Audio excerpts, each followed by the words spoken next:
Hey guys, so crayfish. I don't know where it came from. Actually, I do know where it came from. So my pet store, they get feeder fish, right? I know, whole debate on that. But they got the feeder fish in, the goldfish, and it came with a brown crayfish. And they kind of looked at me and they're like, do you want this? And I'm like, absolutely. Did I actually need it? No, of course not. This is a pufferfish tank. Why would I put a crayfish in here? But the crayfish in here, it actually just molted. We're gonna keep the molt in there. If you guys don't know already, keep the molt in there with the crayfish. Same thing with shrimp. Same thing with snails, sort of, too, actually. If there's a dead snail, leave it in there because the other snails will eat the body, first of all. But then they'll also get calcium from the shell. So it's really important to have calcium in your water when you have inverts like this that have a shell. So we were gonna sell Potato, which is her name. Her name is Potato because she was missing like all legs but 3. Her claws were really short. They're getting longer now that she's shed her shell recently. But she looked like a potato, so we called her Potato. I was gonna sell her today. I still might be, but Kijiji crashed, so I can't talk with the guy and plan when he's gonna get here. He might show up at any point, I don't know. It's not that hard to catch crayfish. They are pretty jumpy, but there's not really anything in this tank. Whatever the case, I'll update you guys in the next clip.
Update time, guys. I haven't sold the crayfish yet, and it's been a few days. You know, we'll have the date right there, as we always do.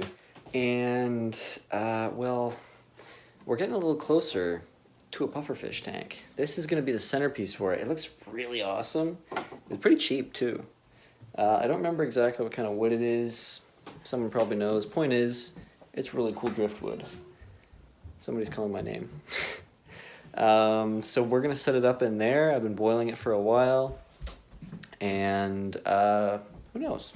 Maybe the crayfish will claim it for a little while, but I do have much bigger plans than just a crayfish, so stay tuned for that. When it comes to aquariums, what I like to do is to completely strip down the aquarium of whatever's in it, which is why I don't like buying aquariums that have already been set up, because it takes away from the personal creativity of it. And if I see an aquarium as anything, it's a creative style. It's my creative style that I get to build over days and weeks and months and probably years at this point. It's taking a while, especially for the 40-gallon. But for this 10-gallon right now, we're gonna take out all the fake decorations, we're gonna freak our crayfish out, and then we're gonna put this driftwood in. And the driftwood and the gravel is kind of gonna be where things start off for this crayfish tank. Eventually, it's going to be a pufferfish tank, hopefully some autocinklus in there, get some ghost shrimp breeding in there. But for right now, we're just bringing it down to the roots.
guys, so the crayfish video, the time with the crayfish is kind of at an end.